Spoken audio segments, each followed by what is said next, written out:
Her hand lingered on the doorframe longer than it needed to. Not affectionate, hesitant, almost like guilt wanted a second to speak. But it didn't get the chance. She turned, half-smiled, tossed her hair over her shoulder like she was heading to brunch with friends, not off to another man's bed. Amanda wore the beige trench coat she always saved for special occasions. I'd never liked it. Not because it was ugly, it wasn't, but because she wore it when she wanted to feel powerful. Commanding. In control. She didn't kiss me goodbye. Just muttered, "Don't wait up," as she slammed the door behind her. The hallway echoed longer than it should have. I stood by the kitchen island, one hand flat on the cold granite, the other gripping my coffee cup tight enough to crack it. "Girls trip," she said. "Up in the mountains," she said. "No signal, no stress, just wine and face masks. Lies, all of it." I wasn't even surprised anymore, not really. Just tired. I had known for 3 weeks. The moment it all clicked wasn't some dramatic revelation, no lipstick on collars or strangers demanding me screenshots. It was smaller, more surgical than that. She was singing in the shower again. Amanda only sings when she's in love. I used to be the reason. It started as little hums, then full-blown ballads while she was shaving her legs or doing her makeup. Not for me. Not anymore. The songs weren't the ones we used to slow dance to in the kitchen, either. They were new. Energetic. Bold. Like she was rehearsing for someone else. I could have asked her straight up, but Amanda has a lawyer's tongue. Twists truths until you're apologizing for asking. So I waited. Listened. Watched. And then one night while she was in the shower singing again, her phone lit up on the bathroom counter. No passcode. She never thought I'd look. Or maybe she wanted me to. It was him. Ryan. I should have known it was him. He used to come over for dinner when they were working on the city council campaign together. One of those guys who smiles with his teeth but not his eyes. I'd always gotten a weird vibe, but Amanda swore he had a boyfriend. Totally harmless, she'd said. He's basically my gay bestie. Sure. Right? The message was short. Brazen. No fear. Still on for Thursday? Got the cabin keys. Bring that thing I like. No emoji. No wink. Just ownership. And she responded with a heart. I put her phone back down, dried my hands, and stepped out of the bathroom like nothing happened. But inside, something snapped. It wasn't just the betrayal. It was the casualness. Like I was already gone in her mind. Like I didn't even deserve the courtesy of a real goodbye. She was planning a weekend getaway with him. So I planned one of my own. Not to a cabin. Not with champagne and candles. No. I planned a silent, irreversible exit. I spent the next 3 days prepping. Not a word to her. I was surgical. Quiet. I made sure she didn't suspect anything, played dumb, even made her coffee the morning she left. And while she was pretending to pack comfy hiking clothes with a smirk on her face, I was gathering every piece of my identity and folding it neatly into 2 suitcases and 1 locked storage unit on the other side of the city. The movers were scheduled to arrive 6 hours after her plane touched down. By the time she'd unpack her lingerie at their cozy little cabin, she'd returned to a half-empty house, the keys on the counter, and a bank account drained of my half. There was no note. No message. Just silence. And the space she'd carved out in our life together now echoing louder than any scream I could have mustered. She wanted a weekend of lies. So I gave her a future without me. And I made sure she'd have to explain it alone. I didn't sleep that night. Not because of regret, that emotion had burned out weeks ago, but because my body was buzzing with the kind of cold clarity that only betrayal delivers. I lay on the floor of our guest room, the bed already stripped, mattress leaning against the wall. My bags were lined up by the door like soldiers. Everything else worth keeping had already been labeled, boxed, and stacked. I was ready. The silence in the house was surgical, like a morgue. No TV, no ambient music, no her. Just me and the dull hum of a life being erased in real time. At 7:03 a.m., the moving truck backed into the driveway. I met the guys outside. Gave short instructions. Minimal eye contact. Take everything in the marked rooms, leave anything unlabeled, I said, and they didn't ask questions. The dining table gone. My books. Tools. The record player she never touched. All of it disappeared into cardboard and steel like it had never existed here at all. The only thing I left behind was the photo frame on the nightstand, her favorite one. Us grinning in front of the rental car in Big Sur, arms around each other. She wore his sunglasses that day. I didn't know it then. By 9:45 a.m. it was done. I did one last lap around the house. Didn't touch anything. Didn't cry. My hand grazed the wall in the hallway where she'd written, "This is our forever," in chalk when we moved in. I didn't wipe it off. Let her see it when she walked back in. Let her choke on it. I dropped the keys in the ceramic bowl by the front door and walked out without looking back. Got in my truck, started the engine, and drove to a parking lot 2 miles away. I had time. Her flight wouldn't land for hours. I sat there, phone in hand, staring at her contact photo. It was one she chose, her kissing my cheek, both of us flushed, buzzed from wine. She'd captioned it, "My always." I changed her name in my phone to just Amanda. No emoji. No title. Then I called the bank. Split the accounts. Canceled the shared cards. Texted our landlord to confirm lease termination. He already had a new tenant lined up. I messaged my brother, told him I was on my way to stay with him for a bit. And then I did one last thing. I logged into our shared cloud drive and deleted every photo I was in. Every wedding photo. Every anniversary dinner. Every trip to her parents' house where I pretended to love her father's racist jokes. Gone. Let her explain that to Ryan. But just before I logged out, something stopped me. A file I hadn't seen before. It was a video. Uploaded 2 days ago. I clicked it. Watched. And nearly vomited. There they were. Her and Ryan.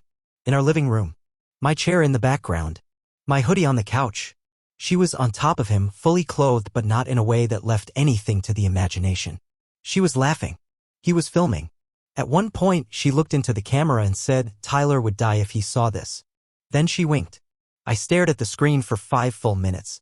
Not moving. Not breathing. That was the moment the anger came back. Not loud. Not violent. Sharp. Final. I called Taylor, her best friend, the one she was supposedly traveling with. She picked up, chipper. "Hey. Didn't Amanda She's in Arizona," I said, with Ryan. "Thought you should know she's using your name to cover her ass." Silence. Then, holy sh click. Didn't matter. I was done playing detective. Done with confrontation. What was left of me wasn't made of forgiveness. Later that night, I got the text I'd been waiting for. "Tyler? Where the hell is everything?" I didn't respond. Next one came an hour later. "You need to explain what's going on. Are you okay?" Still nothing. Then finally, "You're acting insane." I didn't do anything. That one made me laugh. Because when I say Amanda was good at lying, I mean world class. She would gaslight a mirror if she thought it made her look thinner. But this wasn't denial. This was panic. And I was just getting started. She called me 12 times that night. I didn't answer a single one. Her voicemails started calm, the performative concern, the innocent confusion. "Tyler, I'm really worried. Can you please just call me? I don't understand what's going on." By voicemail number 5, the mask slipped. "You're being dramatic. Seriously. What is this, some kind of test? Grow up." By voicemail 9, she was crying. Fake. I sat in my brother's basement guest room, surrounded by boxes and silence, watching her break down into static on my screen. She didn't know where I was. Didn't know I'd already filed a change of address, locked up the last of my documents, moved every penny out of the joint account.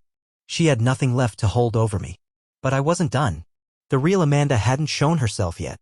The next day, I got a DM from Ryan. "Hey man, can we talk?" He had the audacity to write that. He knew. Of course he knew. He was the plan. He wasn't some slip-up. He was the upgrade. The new ride she'd been test driving for months behind my back. Maybe he felt guilty.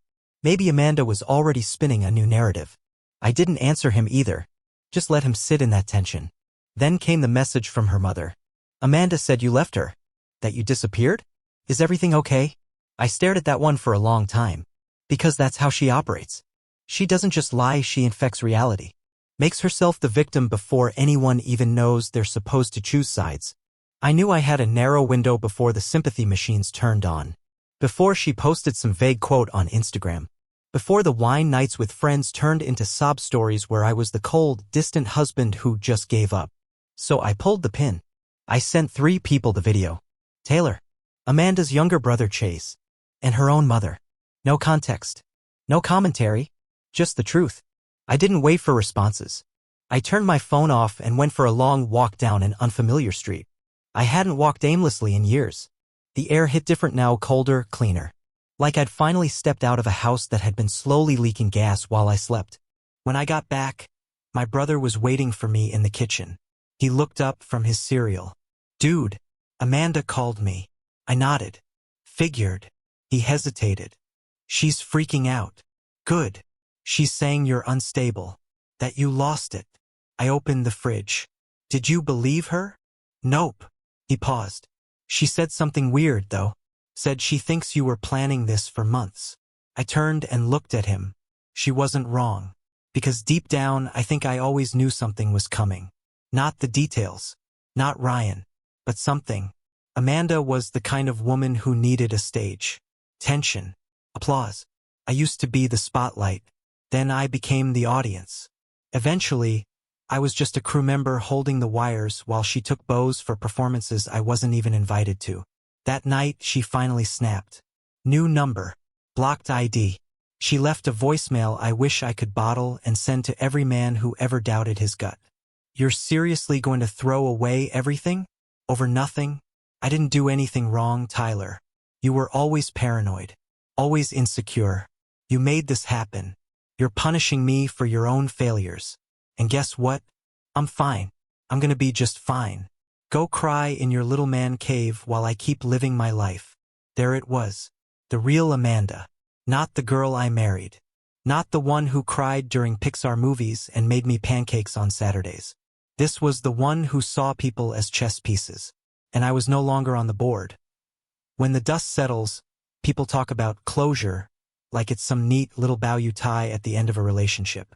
Like you get one last conversation, maybe a hug, and then it's done. Bullshit. Closure isn't a moment. It's a brutal, slow unraveling. A crawl through dark rooms of your own mind where the only light comes from memories twisting into lies.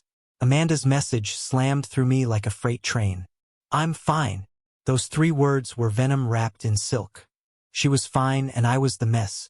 I sat in my brother's kitchen, staring at the wall, replaying every late-night argument, every unreturned text, every time she said she was too tired for me. And all the while, behind my back, she was making plans. Not just for a weekend, but for a whole new life. The next morning, I woke up to a barrage of texts from her friends. Some sympathetic, some cold, some downright cruel. Hope you realize what you lost. Maybe you should have paid more attention. Not everyone can be perfect, you know? I wanted to scream, to tell them she was a liar, a cheat, a woman who used her charm to rip apart the life we built. But words felt useless against the tide of fake smiles and Instagram stories showing Amanda and Ryan hiking, laughing, like they'd never known me. It hit hardest when I scrolled through her latest post. A photo of her and Ryan at sunset, arms around each other, glowing. Caption, New beginnings. She tagged me too. The irony was cruel. I was the only one who saw the cracks behind the facade. I realized then how little I truly knew her. How much of our life was a show. How the woman I'd trusted with everything was a stranger hiding in plain sight. I called my therapist that day. Told her everything. For the first time, I admitted I felt not just betrayed but erased. Like I was a ghost in my own story. You're grieving, she said. Not just the marriage, but the future you thought you'd have. She was right, but anger was still the loudest voice inside me. I started writing, not to Amanda, not to Ryan, to myself. Every night, scribbling pages about how I was going to rebuild, how I was going to find myself again. Because the hardest truth was clear. I couldn't fix what she broke, but I could fix me. Amanda tried one last stunt 2 weeks later. Showed up at our old house, not to talk, not to fight, but to collect a few things she forgot. I didn't answer. I watched from a distance as she banged on the door, shouted my name like she was reclaiming territory. Then she yelled something I'll never forget. You're pathetic. I hope Ryan knows how lucky he is to get you out of his life. That cut deeper than any betrayal. Because the woman I loved wasn't just gone. She was gone cruel. And I had to learn how to live without her. 2 weeks after Amanda's little performance on the porch, I got the letter. Not a message, not a call. A letter. Like we were in a Jane Austen novel and not the smoldering remains of a modern train wreck. It came in a pale blue envelope with her handwriting on the front. Tyler. Just my name. Nothing else. No heart, no return address. That was deliberate. She always did believe in the power of presentation. I stared at it for a long time before opening it. Part of me wanted to toss it into the fire pit and pretend it never existed. But the other part, the part that used to reach for her in the middle of the night without thinking, Needed to see what she'd say. The letter was 2 pages long. The first half was guilt-polished. I never wanted it to happen like this. You've always been good to me and I hate that I made you feel like you weren't enough. It wasn't supposed to go that far with Ryan. Right? She accidentally booked a mountain resort, drove 6 hours, packed lingerie, and role-played a single woman because it wasn't supposed to go that far. The second page shifted. It was Amanda's real voice, the one she always kept wrapped in honey until it turned to glass. You made things too easy. You never challenged me anymore. I felt invisible around you. Ryan made me feel seen. And you stopped trying a long time ago. I needed more. You gave me routine. He gave me sparks. I wanted to crumple it. Burn it. Scream. But instead, I folded it up, slid it back into the envelope, and tucked it away in a box labeled evidence. Not legal, emotional. A keepsake for the version of me that might someday doubt what really happened. She thought that letter was closure. But all it did was confirm what I'd started to suspect. Amanda never loved me, not the real me. She loved who I was when I was performing. When I was building her a pedestal and applauding every move. The moment I became human, tired, flawed, steady, she tuned out. Found a shinier toy. A few days later, Chase, her younger brother, called me. We hadn't talked much before, but he left a message I'll never forget. Hey man. Just wanted you to know. I saw the video. I don't know how you didn't lose your mind. She's been acting like nothing happened, like you just flipped out for no reason. You didn't. Just. I'm sorry. You deserve better. I played that voicemail 3 times. It didn't fix anything, but it did something better. It validated me. Meanwhile, Amanda was rebranding. Social media full of healing energy and growth. Her captions turned into quotes from self-help gurus. She started tagging Ryan in everything. I guess she thought if she saturated the internet with their love, it'd become real.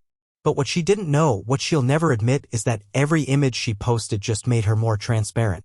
More desperate. Her story wasn't about joy. It was about proof.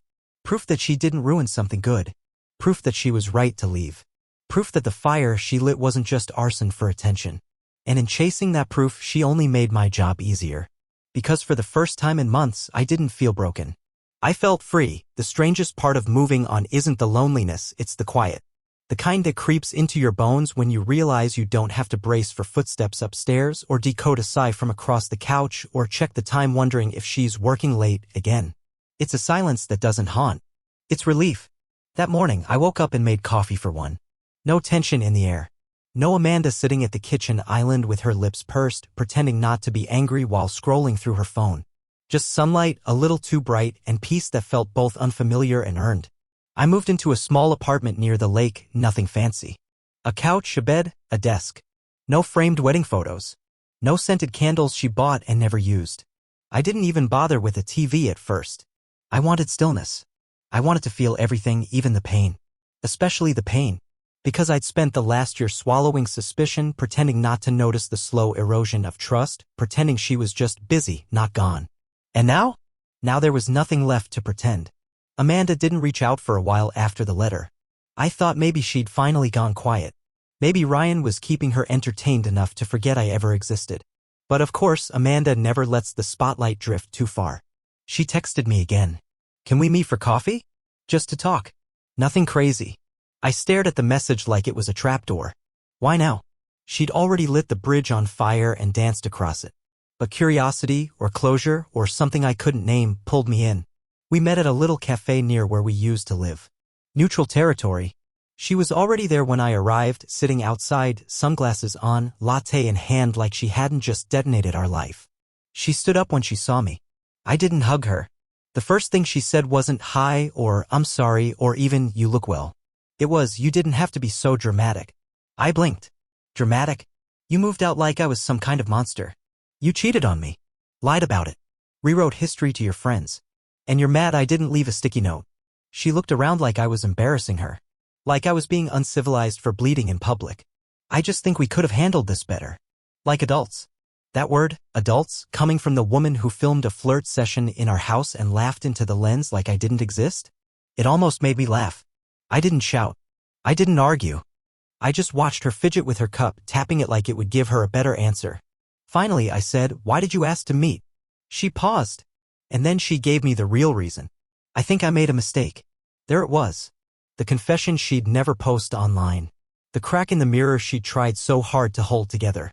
She missed me not because she loved me but because Ryan wasn't enough. Because the spark burned fast and out. Because the thrill faded and now she was left with a man who liked the version of her that cheated, not the version that was loved. I leaned back, took a sip of my coffee, let the silence stretch. You didn't make a mistake, Amanda, I said. You made a choice. And then I stood up and left. No screaming. No tears. No final scene. Just me walking away for good this time. I walked 3 blocks before I let myself breathe. Not just exhale, really breathe. The kind that digs into your lungs like it's scraping out old smoke. I don't know how long I'd been holding it in, but it felt like months. Maybe longer. All that weight I'd been carrying, the betrayal, the humiliation, the hollowed-out marriage, it didn't disappear, but it stopped clinging to my ribs like it used to. Amanda's words echoed in my head. I think I made a mistake.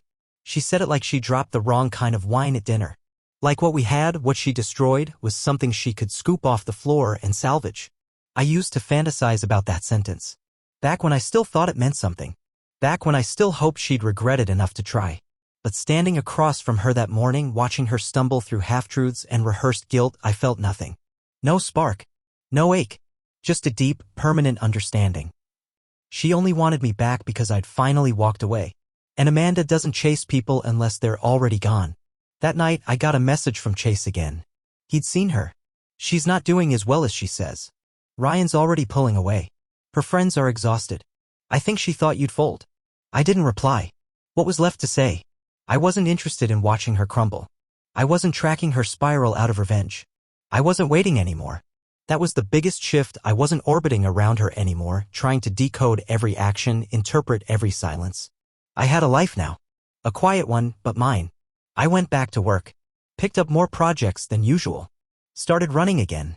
Reconnected with friends I hadn't seen since the wedding. The first time I laughed, I mean really laughed, I startled myself. It was like hearing your own voice after being underwater too long. One night, at a friend's party, someone asked me, what happened between you two? I didn't flinch. I just said, she fell in love with someone who wasn't me. I gave her the space to enjoy it. The guy nodded slowly. You okay now? I sipped my drink. I'm getting there. Amanda kept posting. Kept smiling for cameras. But behind every caption was a quiet desperation, the kind only people who've lost the one thing they couldn't replace carry in their eyes. The difference was I didn't need anyone to see me anymore. I just needed to see myself again. And for the first time in a long time, I did. 3 months after the day I walked out of that cafe and out of Amanda's gravity for good, something strange happened. I stopped dreaming about her. Not just the vivid, twisted nightmares of walking in on her again or hearing her whisper someone else's name. I mean, she vanished. From my sleep, from my morning routine, from that subconscious space where her voice used to echo, taunting or teasing, always just out of reach. In her place, silence. A stillness I didn't recognize at first, almost mistook for emptiness. But no, it wasn't that. It was peace. A slow, careful peace, earned through every insult swallowed, every truth denied, every moment I doubted my own reflection because she told me I was too much or worse, not enough. That week, I picked up a new client, small house restoration job out in the hills. The kind of work I used to do before things got complicated.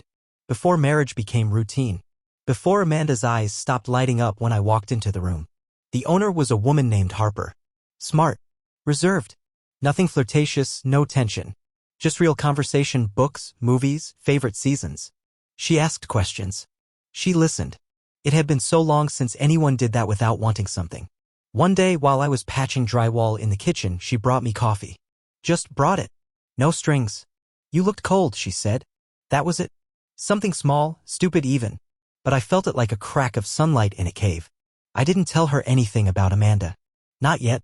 That story wasn't a wound anymore, just a scar. Still tender in places, but mine to carry. Quietly. A week later, Amanda broke her silence again. This time, a message. Can we try again?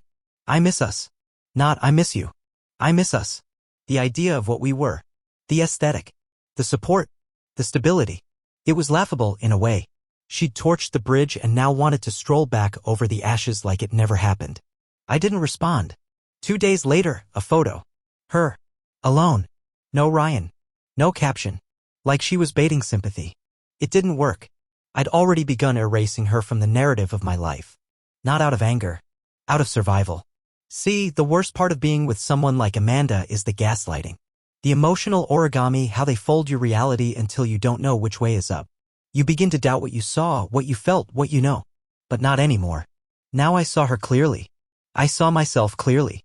She didn't ruin me. She revealed me. She stripped away the noise until all that was left was the truth. I was never hard to love. I was just inconvenient to betray. And now that I was no longer there to absorb her damage, she had no one left to project it onto. I didn't need revenge. I didn't need closure. I just needed distance. And that finally was something she couldn't take back. The first time I saw Amanda in person again, it wasn't planned. I was picking up some materials at a supply store downtown, late afternoon, nothing dramatic, just drywall compound and a few fixtures for Harper's kitchen. And then there she was. At the register. Alone. No Ryan. No ring. Just Amanda. She spotted me before I could turn. Her lips parted like she might call out, but then she hesitated.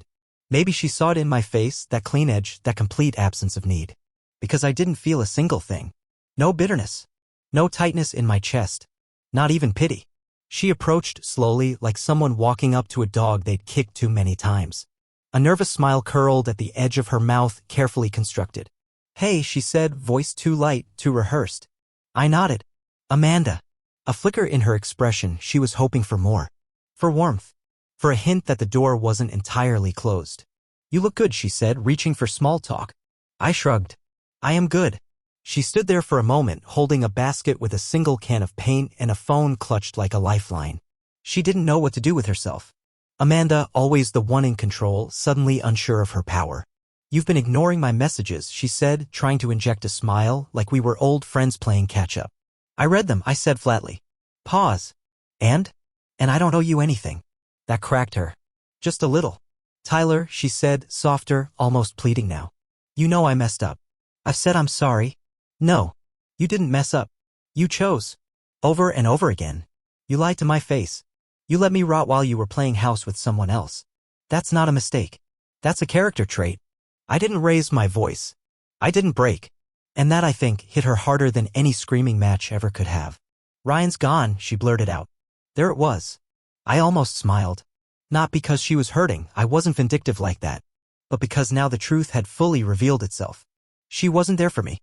She was there because her new supply had dried up. Because she realized love isn't a light switch you flip when convenient. Because the applause had stopped and the curtain had fallen. I looked her in the eye. "That's not my problem." Her eyes glossed over for a second, just long enough for me to see the old Amanda, the one who used tears as weapons. But I didn't stick around for the show. I turned, paid for my things, and walked out. No hesitation. No goodbye. Just a door opening and another one finally closing, this time from the outside where I belonged. As I stepped into the fading evening light, I felt something shift. A heaviness I'd been carrying for far too long finally lifted. She no longer lived inside me. She no longer had a vote. She was just a woman I used to know. And I was finally completely free. A week passed after that last encounter. No new texts. No voicemails. Just the soft static of Amanda's absence. The first time it felt like real quiet instead of her holding her breath, waiting for the next move. It was over. Not just in paperwork, not just in story, it was over in energy. That invisible tether that used to pull at me in the dark, even when I hated her, even when I swore I was done. Gone. I didn't tell anyone I saw her. Not my brother. Not Harper. Not my therapist. I didn't need to process it anymore. I wasn't replaying conversations or rewriting comebacks. I wasn't shaken. I wasn't even tempted. I was building shelves that morning, just plain pine, nothing fancy, when it hit me. A feeling I hadn't recognized in a long time, stillness. Not numbness. Not distraction. Just presence. For the first time in years, I wasn't looking backward or forward. Just working in the moment like I used to before my life got hijacked by someone else's storm. That's when Harper stopped by. She brought cinnamon rolls. No reason. No flirting. Just kindness. She leaned against the doorframe, eyes flicking over the half-assembled wood on the table. "Busy?" I shook my head. "Not really. Just building something that won't fall apart." She smiled at that. "You say that like it's rare." I thought for a second, then replied, "It is." We didn't talk about Amanda. She didn't ask. She never pushed. That's what I liked about Harper. She lived in the now. She didn't try to fix me. She didn't compete with ghosts. After she left, I sat there a while, staring at the grain of the wood in front of me. I ran my fingers along the edges, no splinters. Smooth. Steady. Built right. It made me think of all the things Amanda and I tried to build that we never bothered to maintain. We wanted the image. The house, the rings, the smiles. But we never reinforced the foundation. Or maybe I did. Maybe she just kept setting fires in the walls and waiting to see how long it would take before the beams gave way. But that was the past now. I didn't hate her anymore. I didn't need her to understand. I'd learned that some people only apologize when they see you thriving without them. Not because they regret the pain, but because they hate not being the center of your world anymore. Amanda didn't miss me. She missed her favorite mirror. But that mirror was shattered. And the man staring back now? He was someone new. Not softer. Not harder. Just real. It was early evening when I got the email from our old landlord. Nothing dramatic, just a notice that the deposit refund from the house Amanda and I once shared had finally cleared. A few $100. Enough to remind me of the couch we argued over, the table we never really ate at, the life we carefully staged and slowly stopped living.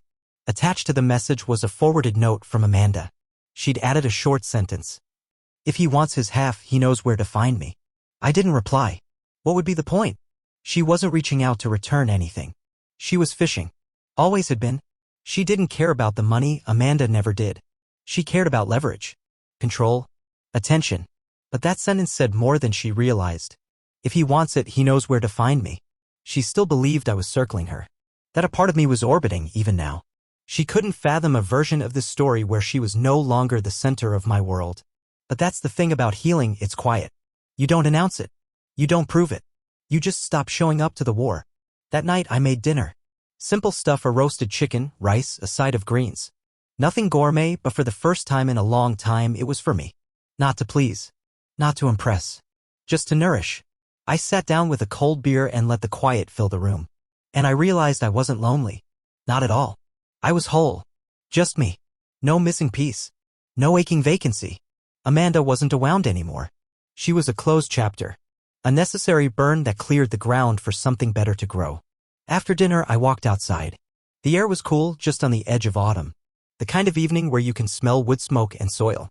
I stood there on the porch, arms crossed, looking up at a sky Amanda never noticed. She always had her head down, scrolling, talking, performing. And for the first time, I didn't feel like something had been taken from me. I felt like something had been returned. My time. My energy. My peace. The things I gave her freely, foolishly, because I mistook hunger for love. Amanda will always rewrite the story. That's who she is. In her version, I'll be cold, distant, emotionally unavailable. She'll forget the hours I spent listening. The forgiveness I gave before I even got a real apology. The man who stayed long after she was gone in spirit. But that's fine. Let her have her version. Because I finally have mine. And in mine, the man doesn't stay broken. He walks out of the fire. And he builds something beautiful with the ashes. There's a moment after a storm when the world feels hollow. Like the wind took something more than leaves when it passed through. And for a while, you convince yourself that silence is the absence of something. That peace must mean loss. But now I know better. Silence is the sound of weight falling away. Peace is the return of everything that once belonged to you, the thoughts you couldn't finish, the feelings you buried, the voice in your head that finally sounds like you again. I sat on my porch that morning with a cup of coffee and no urgency. No Amanda. No emotional landmines. Just the low rustle of trees, a dog barking somewhere down the block, and the smell of earth stretching under sunlight. I used to share mornings like this with her, or at least I tried. She was never really present for them. Always a phone call, a text, a problem to solve that wasn't ours. Back then, I thought stillness was boredom. Now I know it's freedom. I never replied to her last message. The one about the deposit. I never needed to. There was no battle left. She couldn't hurt me anymore, not because I won, but because I stopped playing. The Amanda I loved is gone. Maybe she was never really there. Just a version of her I built out of hope and projection, dressing wounds and calling it passion. Ryan faded from the picture. I heard about it through the grapevine. Mutual friends who didn't know I'd already stopped caring. Apparently, it fizzled fast. No surprise. You don't build a house on a battlefield and expect it to last. Harper and I kept talking. Nothing romantic. Not yet. But she became a quiet constant. Someone who asked nothing of me except honesty. With her, I never had to shrink. Never had to perform. We talk about music and trees and why people stay in broken places. She didn't pry. She didn't push. She just showed up. And so did I. Not for her. Not for revenge. For me. Because that's what Amanda never understood. I wasn't perfect. I wasn't flashy. I wasn't the guy with firework words and reckless charm. I was the one who stayed, who built, who chose her when it wasn't easy. And when the time came, I was the one who left. Not out of weakness, not out of pain, but out of self-respect. The last thing I ever wrote about her, the final line in the journal I started the night she left for her girls' trip, was simple. She lost a good man. I found a better one inside myself. That was the real ending. Not the confrontation, not the message, not the collapse.